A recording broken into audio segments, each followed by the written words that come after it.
If you want your results to change permanently and dramatically, you got to change them inside. Hello, Internet friends. My name is Susie, and I am your hostess. Welcome to It's Okay to be Clown-Pilled. Well, it looks like we have survived 2019, maybe with a few bumps and bruises. And here we are in 2020. There's a few people out there who are saying that 2020 is going to be a heck of a year. And that's okay. Bring it on, bitches. We are the descendants of settlers, conquerors, pioneers, and frontiersmen. We were genetically designed for this task. We are the product of the strongest stock of humanity. All right, so I put this video together to strengthen our moral fiber as Americans. My objective in getting our country back is to start from the foundation up, because if you don't have a strong moral foundation, you have a shitty, weak house. You may as well just build a damn grass hut like they have in a third world country, and every time a breeze comes, you just have to rebuild. Horseshit, I'm not doing that. We are going to have a strong foundation that will withstand an earthquake. All right, so here's Bob Proctor. He is talking about his 10 rules for success. I hope you enjoy. Number 1, move into action. You know, Don Shula, the coach of the old Miami Dolphins, he said it's the start that stops most people. And he's right. It is the start that stops most people. They're always going to get ready, to get set, to get going. What we've got to do is, boom, just like that, move into action. See, if you don't get started, you're never going to get finished. How do we do that? Start early. I believe when you wake up, you should get up. The second you wake up, get your feet hit the floor, move into action. And you know, you'd be wise if you sit down at night before you go to bed and write down 6 goal-achieving activities. Now, that isn't go to the store or go to the bank or get to cleaning. It's not that. These are goal-achieving activities. Write down 6 of them. And when you wake up in the morning, you move into action. You know where you're going to go. You don't even have to think about it. Step into action and get on the first one. When you get it done, forget it and go to the second one. Don't think about the first one. Focus on 2. Don't even think about 3. When you get 2 done, go to 3. But knock them off one at a time. If you don't get them all done, just move them over on to the next day. Now, that doesn't mean if you only get 3 done that you have 9 the next day. There are 3 of the 6 that you're going to do the next day. 6 goal-achieving activities. And when you wake up in the morning, move into action on them. Quit holding yourself back. Don't wait. You say, well, I really don't know how I'm going to get started, and the way will show itself. It just appears. I have found when you get started, when you move into action, everything starts to happen around you. Number 2, have a strong why. I have worked all over the world. I mean, all over Asia, China, South America, North America, Europe. And I'm always asking people, what do you really want? And I have found most people don't want to be really wealthy. What they do want is they don't want to have any financial concerns. If they want to buy a new suit, they can go and get one. If they want to take a trip, they can take the trip. If they want a new car, they can get the new car. They don't want to just run out and spend or buy. They don't want to have any financial concerns. 2, they want to wake up in the morning excited about how they're going to spend their day. Oof. And the 3rd, they want to mix with people who are upbeat and creatively productive. These are the 3 things that people really want.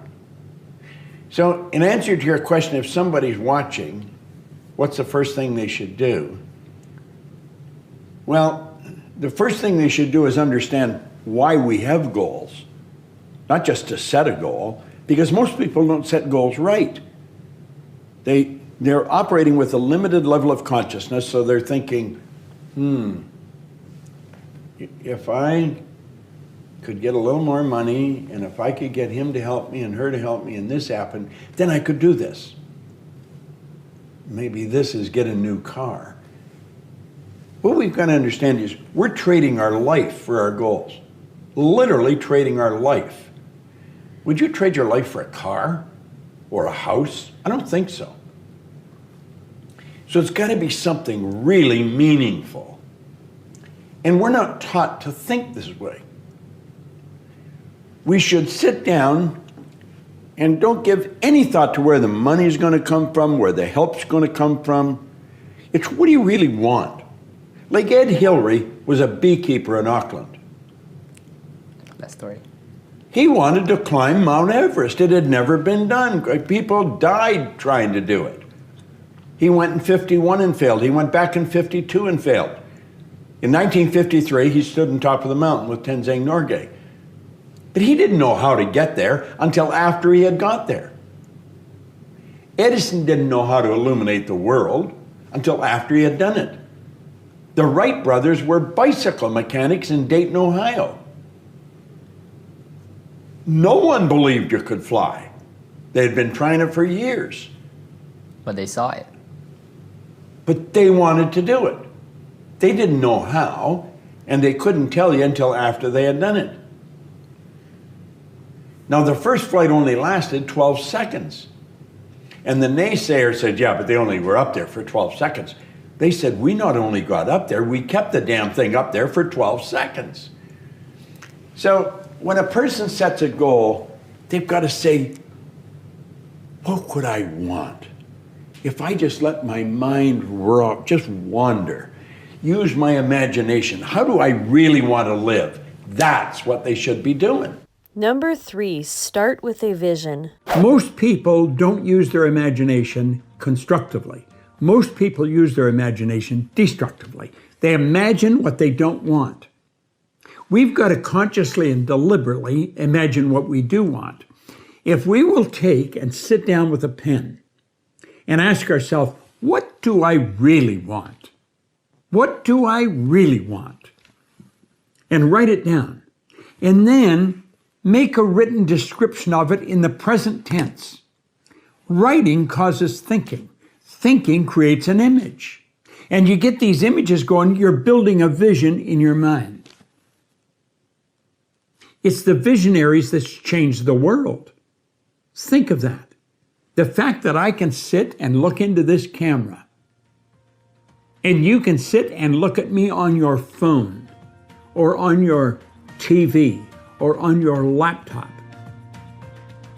That was the result of somebody's vision. Do you know everything you've got, the clothes you wear, the house you live in, this microphone that's in front of me, it was all the result of somebody's vision. It's not an accident. You and I have a marvelous imagination. And everything starts with a vision. Van Gogh was asked how he did such beautiful work. He said, first I dream my painting, and then I paint my dream.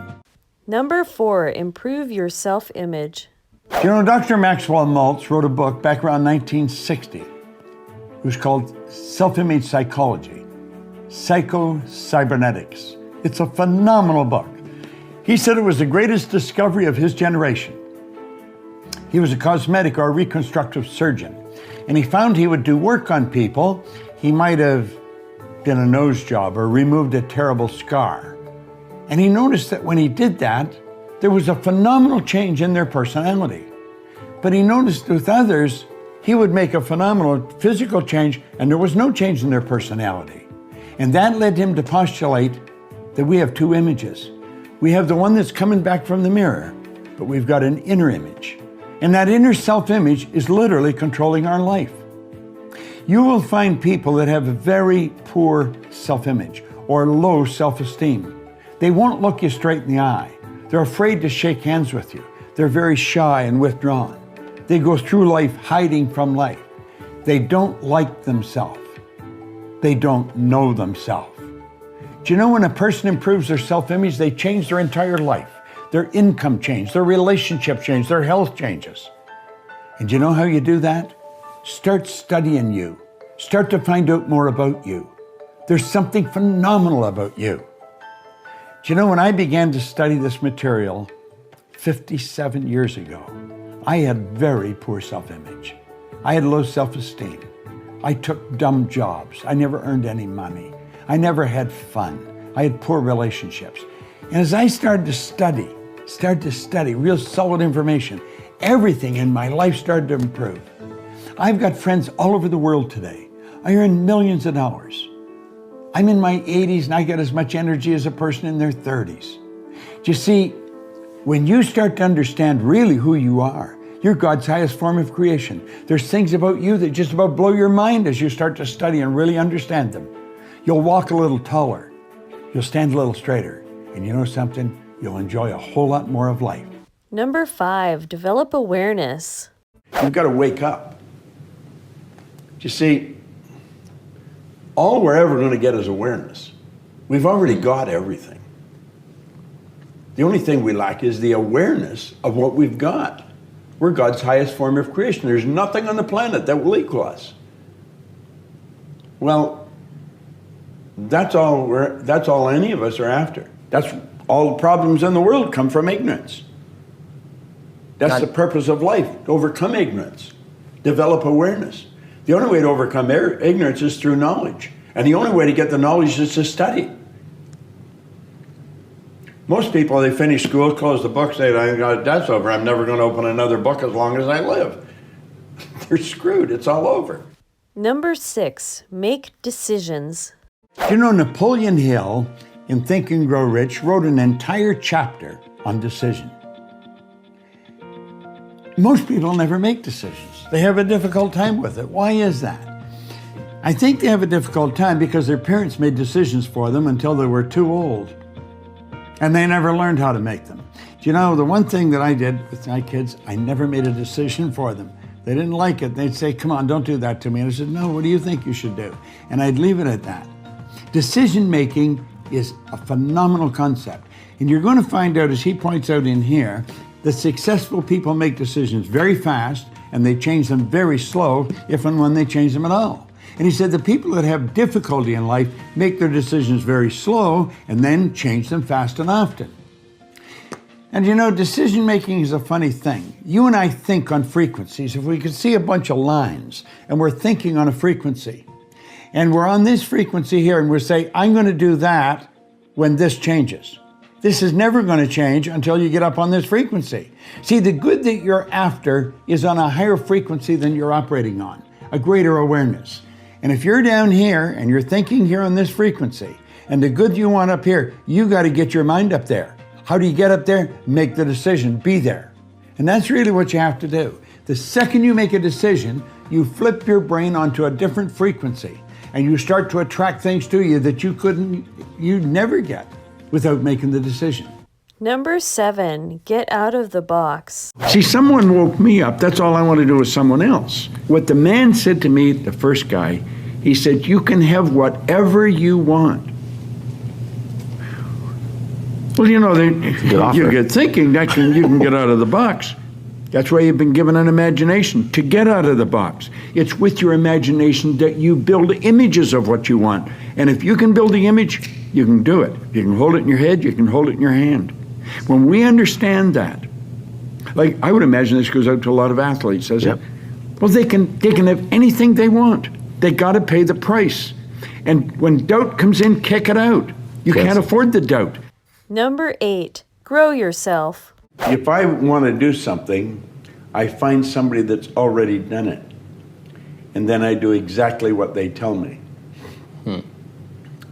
It's a simple rule to follow. I don't read novels. I don't watch movies. I'd watch documentaries or things like that where I can learn. I'm only interested in studying something that can cause me to become more of what I'm capable of being. See, I think we're all hardwired to do something really special with our life. And that's all I want to do. I'm really good at what I do. I could walk by a person in the hall like that, I could tell them exactly what they're like. I could read their energy like a book. Everything goes on the inside, shows on the outside. See, we're gifted with faculties of the mind that the average person knows nothing about. You have intuition, the will, reason, imagination, perception, memory. That's what separates us from all the rest of forms of life.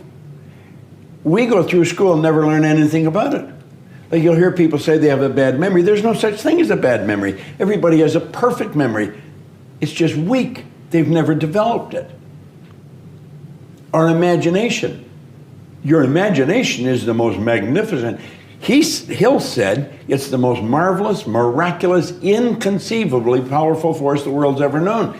I can use my imagination to project myself into the future and bring the future into the present and start living there. You work from the imagination. You don't work to it. You work from it. Backwards from the result. Yeah. Number 9, surround yourself with greatness. You know, the people you surround yourself with have a phenomenal impact on your life. I think it was Carl Menninger from the Menninger Foundation one time said, environment is more important than heredity. The people we're surrounded by have a greater bearing on our life and our success in life than what's built into the genes at birth. There's genetic conditioning, there's environmental conditioning. Well, this environmental conditioning goes on all the way through life. You will find as you improve the quality of your life, improve your thinking, you're going to attract a different group of people into your life. And they are going to add to your life. See, the people we're surrounded by, their thinking is going right into our mind.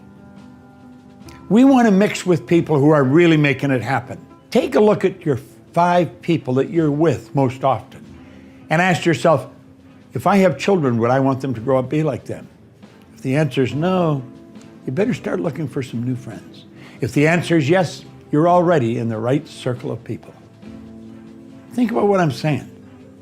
The people we're surrounded with have a phenomenal impact on our life and help make us who we are. Number 10, believe. William James from Harvard said, believe and your belief will create the fact. All things are possible if you believe.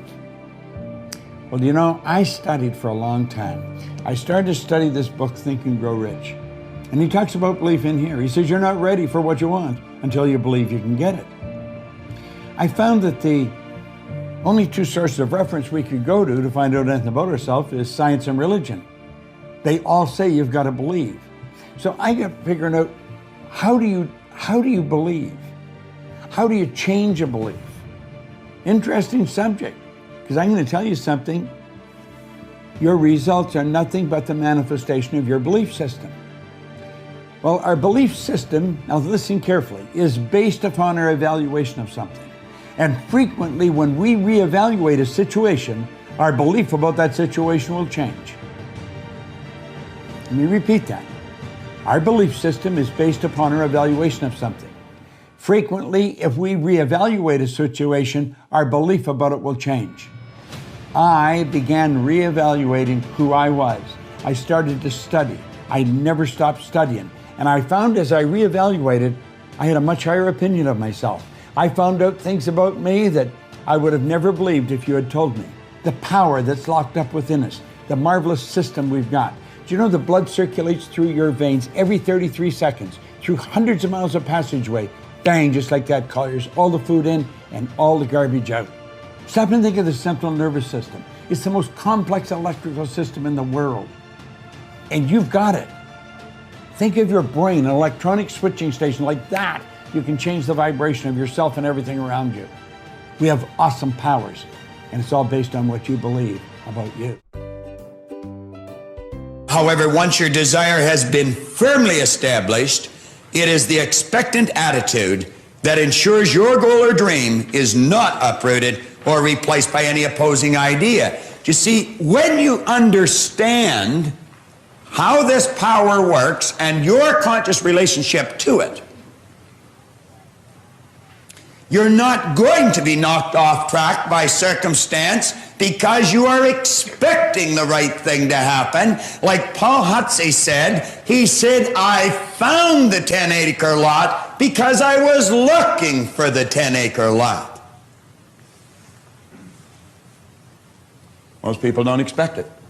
They just think because they've changed vocations, they've changed towns, they've changed spouses, they've changed clothes, they've changed cars, that everything's going to happen.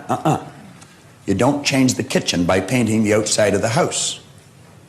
If you want your results to change permanently and dramatically, you got to change them inside. If you want your results to change Permanently and dramatically, you have to change them from the inside. Excellent. You know, I'm just looking down at my desk, and I was thinking, this was a goal of Steve Jobs. Think and Grow Rich, that I've been reading now for 57 years, was a goal of Napoleon Hill. For What's your 2020. goal? Do you know that most people don't reach their goals? Do you know there's a difference between setting a goal and achieving a goal? Now, almost everyone knows how to set a goal.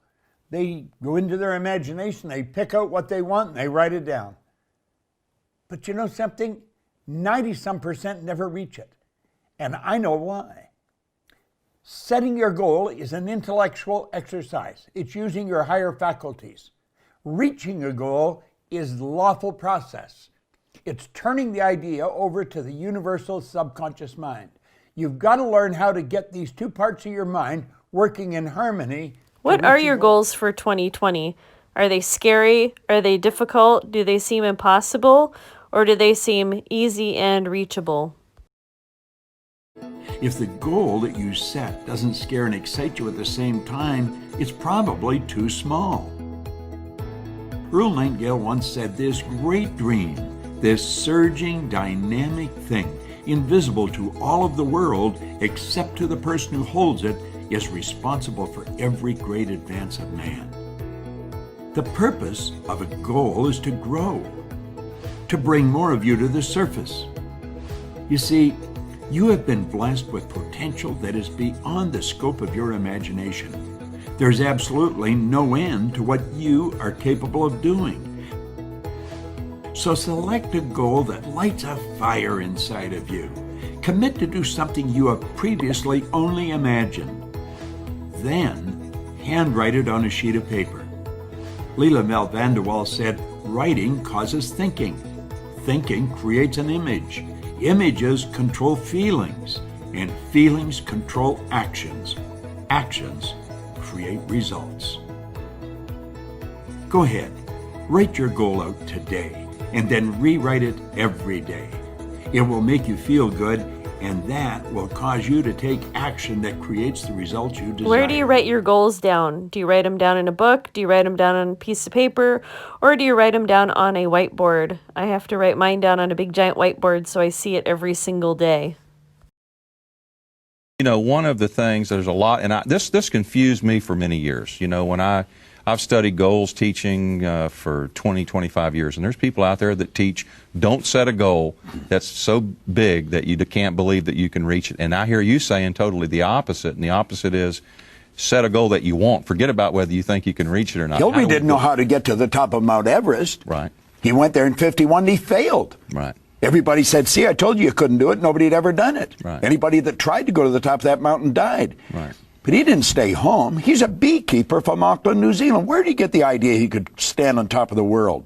Mm-hmm. He went back in 52, and he failed again. He knew he could get to the top because he could see himself at the top. He went back in 53, and he and Tenzing Norgay were the first two to stand on top of the world. I've worked with him. I've had the pleasure of meeting him. 1,000 people have been up there since. Nobody knows who the last one was. Right. Nobody knew how to get a plane off the ground. The world believed it couldn't be done. But the Wright brothers could see it. See, our problem is we think we have to know how it's going to happen. You don't have to know how it's going to happen. That's God's job. Our job is to know what's going to happen. Right. And it will be delivered. Seek ye first this kingdom, and all these things will be given to us. What things? Whatever things are necessary for the manifestation of the goal. If we can get that right, forget about this. You've got to be realistic. Right. See, our paradigm dictates our logic. Right. But think of this. Our paradigm produces our results, too. If I'm earning $50,000 a year, my paradigm has me earning $50 a year. Mm-hmm. For me to earn $50 a month, that's totally illogical. Mm-hmm. If I want to do better than I'm doing, I'm going to have to think in illogical terms because my logic is governed by my paradigm. Right. Anything beyond what my paradigm can see is crazy. It's illogical. If my goals are a little nuts, I'm not interested in them. Okay. How am I going to develop Hillary's belief? You know, how am I going to develop the Wright brothers' belief? I mean, obviously, they went through so much failure that something kept them persisting. How do I, you know, I've adopted a sea level goal. I've heard you tell people that if the goal doesn't take your breath away, You know, if it doesn't make you feel a little nervous, it's not big enough. And but how do I develop the belief that's strong enough that keeps me in pursuit of that? Stay plugged into a good coach. Okay. You know, keep reading the material. Okay. And understand, if you keep thinking of it, you'll start to believe it. Okay. And it's like William James around the turn of the century said, believe, and your belief will actually create the fact. Okay. And you can write a lie on a piece of paper. If you read it over and over and over again, you're going to start to believe it. Okay. And when you believe it, that's when it starts to move into form. Okay. We believe lies now, and they're controlling us. We believe that there's lack and limitation in the world. There is no lack and limitation in the world. There's abundance in the world. We believe there's certain things we can't do because we haven't got enough formal education. That's not true. I had 2 months high school. I didn't even try to do anything because I didn't have any formal education. I believed I couldn't get a job because I didn't have any experience. I'm teaching mental health to psychiatrists today. You see, all those beliefs, no foundation. Right. If you can see it, you can hold it in your hand. Stella Hedman said, if you can hold it in your head, you can hold it in your hand. You've got to go down a different road than the masses are going down. If you want to really live the way God intended to live. Steve Bowe says, God's gift to us is more talent and ability than we'll ever hope to use in our lifetime. Our gift to God is to develop as much of that talent and ability as we can in this lifetime. You're not going to do that believing what the masses believe. Well, you've made it 26 minutes so far, and we're not quite done. We've got one more video to go. You'll have to let me know, does taking America back seem like too lofty of a goal, or does it sound about right? Paradigms control the results in your life. Do you know they have the power over everything, our relationships, our income, and when you shift your paradigm, your whole life improves. Hello, I'm Bob Proctor, and I want to welcome you to Paradigm Shift, where we're going to teach you how to make dramatic improvements in your life. This particular session is one that I really love and one you're going to love because it's going to solve an enormous problem for you. We're not only going to show you how to shift paradigms, we're going to show you how to shift a paradigm that's going to open up a world to you that most people never get to.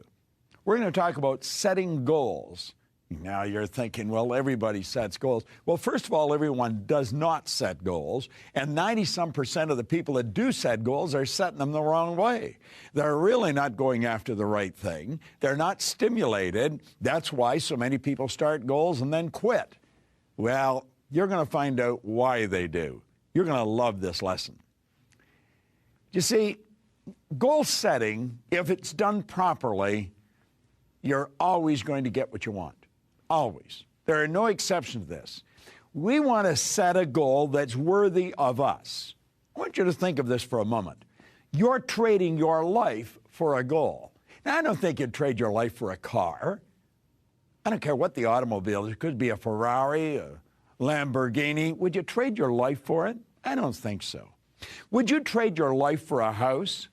I haven't come across the house that I'd trade my life for. Now, I've been in some beautiful neighborhoods, and I have been in some magnificent homes, but I wouldn't trade my life for any of them. And yet, do you know, you are trading your life for what you're doing today. Now, if you're not going after a goal that's worthy of you, then what are you trading your life for? Do you see how important this is? Earl Nightingale said that success was the progressive realization of a worthy ideal. Now, I got a hold of that definition in 1961. I have never changed a word in it. Earl Nightingale passed away in 1989. He came across it in 1951, and he never changed a word. It is the progressive realization of a worthy ideal. Now, stop and think of what that means. Progressive is not go and back, up and down. Progressive is continually moving in an upward direction. So if we're going after the goal we want, we're not going backwards. We're not having bad days. We are progressively going in the right direction of a worthy ideal. Now, we're not asking, are we worthy of the goal? Is the goal worthy of us? So do you see, when you look at this, it's pretty important. And then let's take the last word, an ideal. James Allen, a marvelous Victorian author, wrote the little book, As a Man Thinketh. In fact, you should go to asamanthinketh.net. Johnson has really done something for that book. And you know, that book has changed more lives. Well, James Allen, in the little book, As Man Thinketh, he said an ideal is an idea that we have fallen in love with. Every time I say that, I think of the psychologist Adler. He said, I am grateful to the idea that has used me. Isn't that beautiful? So let's think of what success is. It is the progressive realization, it's the materialization of a worthy ideal. So we're going after something that we absolutely love. Now, what is love? Love is resonance. When two people are in love, they have a rapport intellectually, emotionally, and physically. They're on the same frequency. Well, when you fall in love with an idea, you're intellectually stimulated by the idea, you're emotionally stimulated by the idea, and you're physically going after it. You're making it happen. So we want to go after a goal that's worthy of us, that we're really going to make happen, and we're going to make it happen now. Now think of this. Let's get ready for it. We have infinite potential. Now, I've talked about this in another series here, and I want to hit on it again. No one can guess. The most erudite scientist alive cannot even guess at what you're capable of doing. You may be sitting there and will say, how do you know that? You don't even know me. Because we all have infinite potential. You see, we're spiritual beings. Spirit's omnipresent. Spirit's 100% evenly present in all places at the same time. I'm going to tell you, when God created us, He created the greatest and the best, the highest form of intelligence on the planet. And we're not utilizing it properly. We have infinite potential. There's no end to what we can bring to the surface. No one even knows what we're capable of doing, least of all you.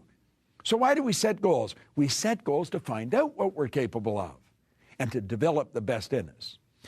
So now I'm going to ask you to stop and take a look at what you do.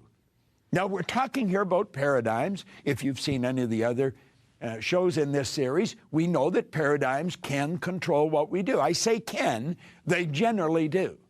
Paradigms generally do control what we do. Now, we want to change that. Because I want to be in control of what I do. I don't want the paradigm to be in control of me. Now, if we stop and think, we've got a ton of knowledge locked up in our consciousness, but that doesn't necessarily mean we're acting on it.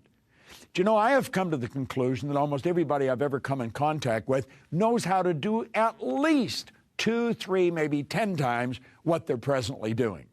Yet it's not that they don't know how, it's that they don't do it. Why? Because we're not thinking.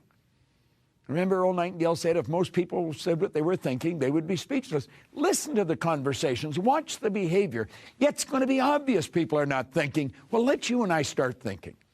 Let's really think, why am I doing this? Why am I spending my days the way I'm spending them? How can I change them? How can I begin doing exactly what I want to do with the one life I've got? Goals. That's the answer. See, we've got to pick something we want. Now, paradigms are the roadblocks that stand between you and your goals. That's the only roadblock. I love the way U.S. Anderson put it.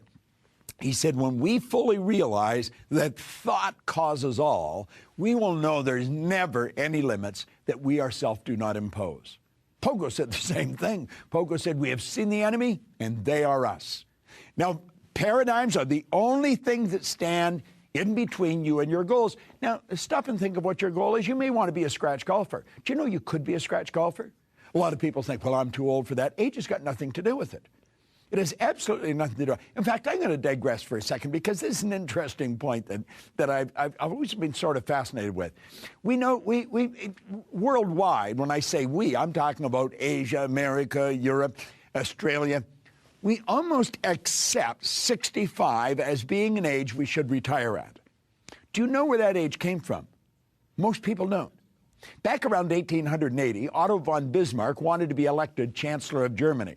And like all aspiring politicians, he dangled a carrot and he said, if you put me in as Chancellor, when you reach a certain age, the government will send you a check. You don't have to go to work, we'll send you a check. And he just arbitrarily picked 65 out of the ether. Well, think about it. 40, 50 years later, when they're setting up Social Security in America, somebody said, well, are they doing it anywhere else? Well, yeah, they're doing it in Germany. What age? 65. And so it was just accepted. Isn't that bizarre? Some aspiring person in Germany set an idea that the whole world has become subservient to. Why would a person retire when they're 65? Why would they ever retire, as a matter of fact? Retire means pull back from life. Well, when you're setting goals, don't let your age have anything to do with it. You know, and I'll frequently ask someone in their 60s or 70s, you know, that said, well, I'm getting too old. I said, what would you do if you were 20? I said, then that's what you want to do. Age has got nothing, absolutely nothing to do with it. Gender's got absolutely nothing to do with it. And you want to know something else? What you've done in the past has nothing to do with it. We're talking now about you setting a goal for what you want. That's where we're going, and we're going to get the paradigms out of the way. So how do we start? Well, there's a beautiful concept. I call it ABC. Pretty basic, nothing complicated about it. And this is where most people set their goals. Most people set goals on the A level. Why do they do that? They don't want to fail. This is so silly because we're going to fail.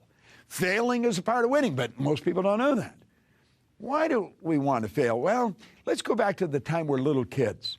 We're just starting to walk. You watch adults with babies. We do it ourselves. And the baby goes to leave a chair, and we say, be careful, you might fall. Where did they get the might stuff from? The kid's going to fall. They're going to whack their head. They're probably going to bleed. They're going to cry. We're going to hurt. They're going to hurt. But they're going to get up again and keep on going. You see, if you're setting goals so you don't fail, you're not going to go anywhere. Your trip is going to be sideways. There's going to be no progressive growth. It's going to be sideways movement. You're not going to go anywhere. But that's what most people do. They set goals to do something they already know how to do. It's not a good idea. It's a little dumb, but we support it. We tell people they don't want to be, they don't want to be unrealistic. You've got to be realistic when you set your goals. You can't have all A's. Yeah, you can have all A's. You can have anything you want. Or God's highest form of creation. I love the way Oprah Winfrey put it. She said, you can have whatever you have the courage to ask for. Yet she's right, and God only knows. She sure demonstrated it. I like the way Jack Canfield from Chicken Soup for the Soul, he said, our problem is we don't ask for enough. We're playing it safe. We're playing a game that you can't win. We're doing what everybody else on the block is doing. Well, how do we get away from that? Well, we go to take a look at B goals. What are B goals? B goals are where you set a goal to do what you think you can do. And we've got to have a plan. Now, we know we've got to have a plan. I mean, we've got all kinds of software today where we can lay out a business plan. We've got to know everything you're going to do between here and the goal. If you knew everything between here and the goal, again, you're going sideways. There's no growth involved. Why would we do that? It's part of the paradigm. We're conditioned to do that. You see? What do you think you can do? We've got to have a plan. Now, what's the next level? The next level is you go after the C level. We're going after what we want. So you're going after what you know you can do, what you think you can do, or what you want to do. And that's where the problem really starts. Because you see, if we're going after what we want, we've got to fantasize. And you were taught very early in school, don't fantasize. That's true. Now, you got to admit, that's pretty bad advice. How did we get that advice? You see, when we're little tiny gaffers, we can fantasize. We were encouraged to fantasize. Put a little kid down in front of the kitchen cupboards and they'll haul the pots and pans out and God only knows what they turn them into, but they're making flying saucers and everybody leaves them alone because they're not hurting anybody and they're out from under your feet. They're fantasizing. But then they go to school. And what happens when they go to school? The teacher comes along and wham, they scare the daylights out of the kid. The kid's mind is taken off. They're taking a trip. They may be looking out the window, and that's called not paying attention. And the kid gets punished for it. They may get sent home from school, and then the parent punishes them again. Not paying attention. You've got to pay attention to the teacher. Don't exercise your imagination. It was okay up until you went to school. Now we've got to stop. Why do you think we have great big corporations and little wee creative departments? We've got to a point where we just accept the idea that not everybody's creative. Well, that is a bizarre idea. The creator is within.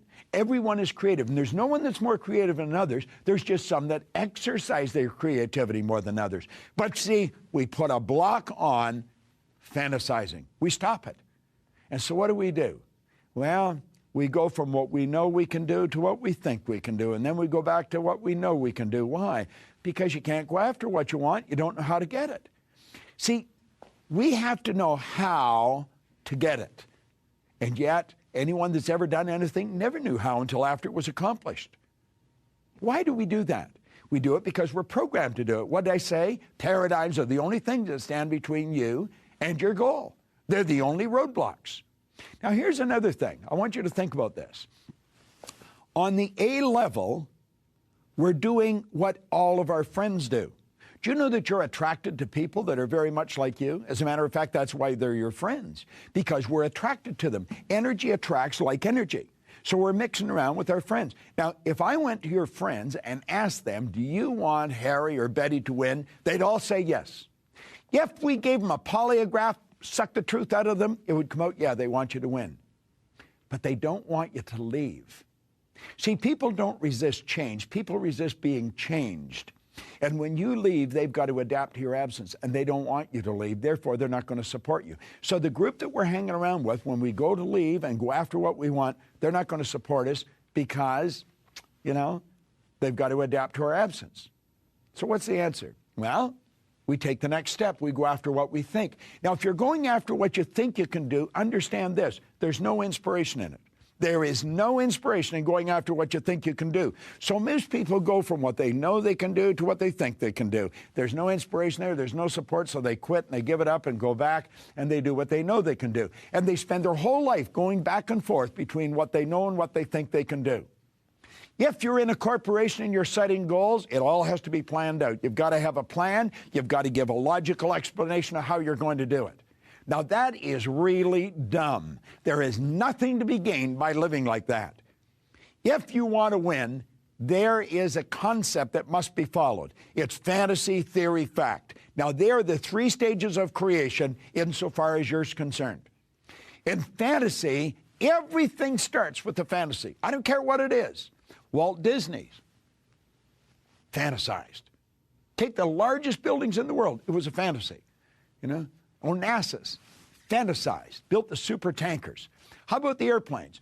Wasn't long ago, we were told we couldn't fly. Now we're flying in planes. They've got bars. And I flew from London to L.A. on Virgin Airlines. They have masseuses on there. You can get a massage. You can get manicured. You can lay down and go to sleep. You can press a button and they'll bring you whatever you want to eat. I was on a plane last night flying in here, and on the back of the plane, it's only about 3 months old, is a monitor on the back of the seat in front of me, and it's all touch sensitive. I can touch the menu. It'll come up. I can play games. I can watch movies. I can go to the news. It's just touch, and it all works. And the steward was telling me all the planes are going that way. You see, that is the result of somebody fantasizing. You know where email came from? The result of somebody fantasizing. It just seems like yesterday faxes come out. Faxes are history today. And look at email. Touch one button. I send 150,000 emails out every day to our clientele. Send them a good idea every day. As a matter of fact, if you want to get a good idea every day, just go to Insights, Insight of the Day, and I'll be happy to send you one. This is a new world we're living in.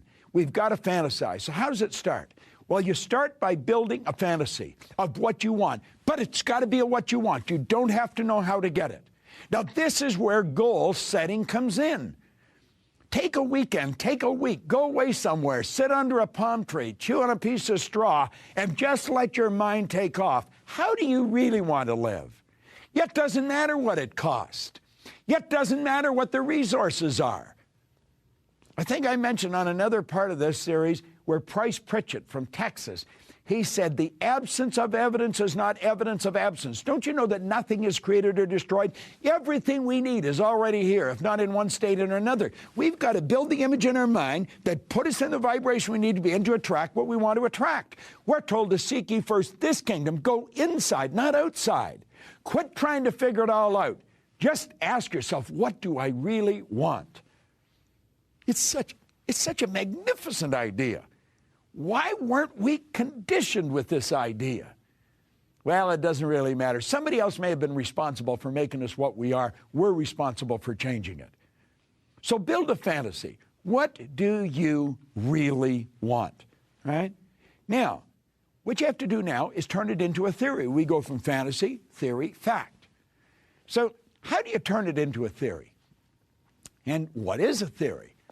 See, the fantasy is done with the imagination. It's just out there. It's like a giant hologram of the life that we want. All right? A theory is an idea we're starting to give serious thought to. A theory is a thought or a collection of thoughts in the consciousness. It's an idea. It's an idea that we're starting to give a reasonable amount of thought to. We're starting to take it serious. Now, we have to pass a couple of tests before we can turn that theory into a goal. We have to ask, am I able to do this? Well, I'm going to tell you something. For 45 years, I've been studying human potential. I have found there's only two sources of reference you can go to find out anything about yourself. One's science and the other's theology. Now, both of these areas clearly indicate that you and I have infinite potential. No one knows what we're capable of. We're sending spaceships off to foreign planets. Think of what we're doing. Think of what we've already done.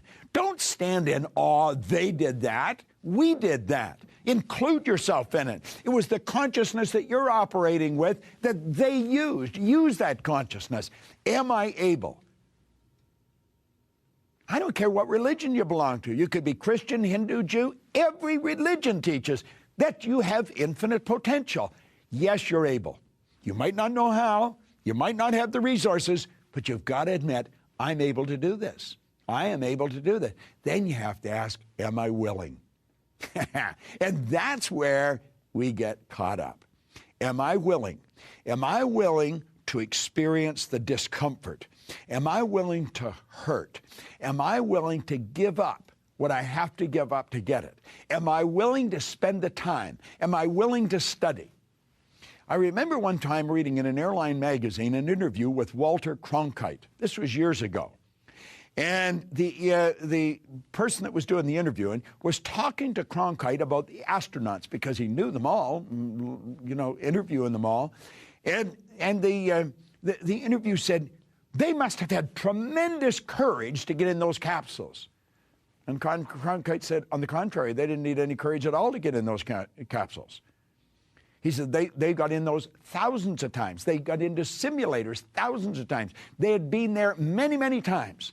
Everything was programmed. Everything. Anything went wrong, they were programmed what to do. He said what took the courage was the years of study, the sacrifice, the giving up what they gave up to learn what they had to learn to get in those capsules. Well, are you willing to pay the price? You may want to be a scratch golfer. I had mentioned that earlier. Are you willing to practice? See, I played golf, but I wasn't willing to practice. I'd go out, I hadn't hit a ball all winter, and I'd just stand, tee it up, and away I'd go. And I never knew where it was going to go. It was always a bit of a puzzle to me where it would end up. Pros don't do that. They don't do that in anything. If you really want to collect in this life at what you're doing, you've got to be willing to pay the price. Now, the beautiful thing about sacrifice isn't losing, sacrifice is gaining.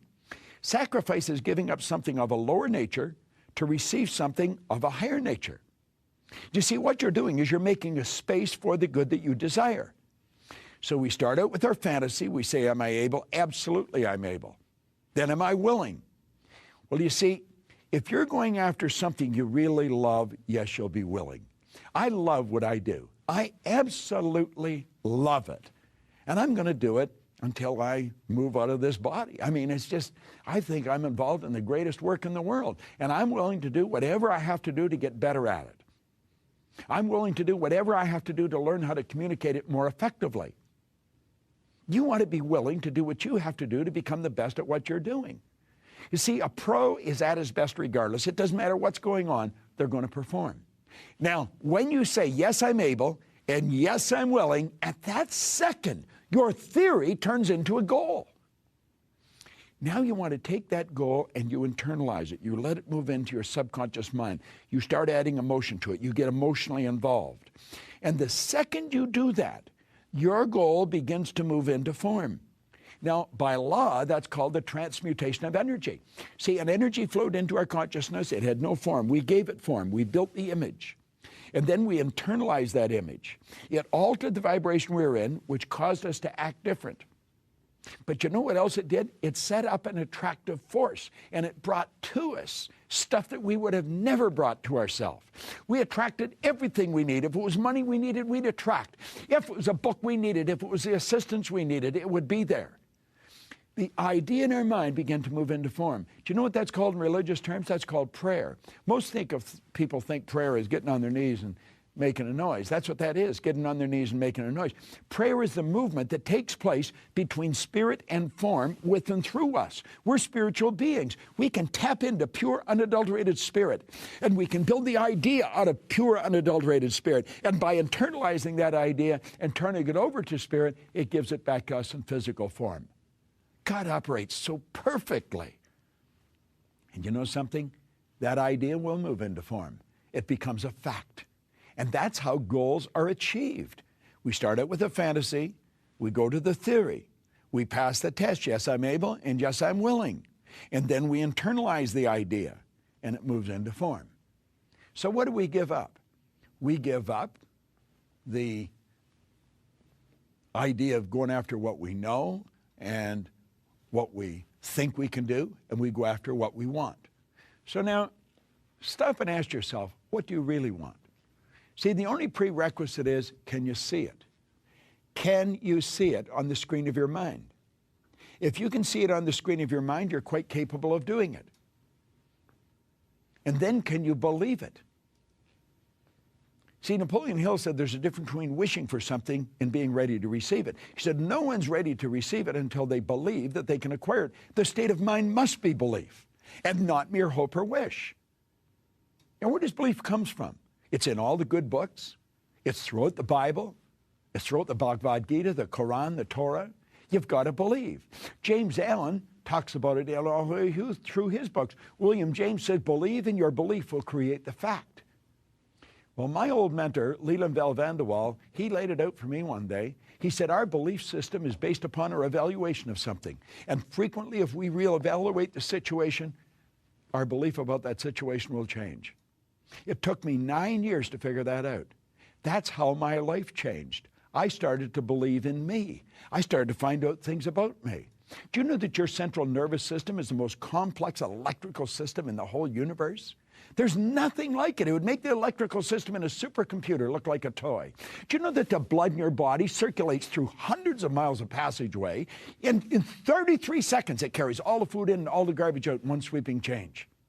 If you just stop and think of all the muscle movements have to be made for you just to write your name, there's something so phenomenal about you. You've got to believe in yourself. You just have to. And then you do it. You see it, you believe it, and then you do it. Stop and think of a person climbing a wall of ice, a vertical wall of ice. How did they do it? How did they do it?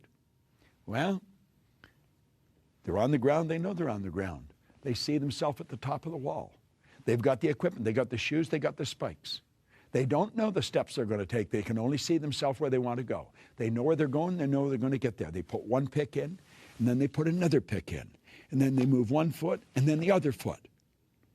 And then they adapt to the change in their conditions, their circumstance, and their environment. They're not on the ground anymore. They're suspended on a vertical wall of ice. And they adapt to the change, and then and only then will they see the next step. And they move this hook up, and this hook up, this foot, and this foot. And then they adapt to the change in their conditions, their circumstance, and environment. And then and only then will they see the next step. Do you know that's how you're going to get to your goal? That's how Hillary got to the top of the mountain. That's how Edison built the light bulb, dance and environment. And then and only then will they see the next step. Do you know that's how you're going to hook up this foot and this foot? And then they adapt to the change in their conditions, their circumstance, and environment. And then and only then will they see the next step. Do you know that's how you're going to get to your goal? That's how Hillary got to the top of the mountain. That's how Edison built the light bulb. That's how we've got the internet. That's how we've got the email. And that's how you're going to reach your goal. That's how you're going to do scratch golf. That's how you're going to set a goal that is worthy of you. God's gift to you is more talent and ability than you'll ever hope to use in your lifetime.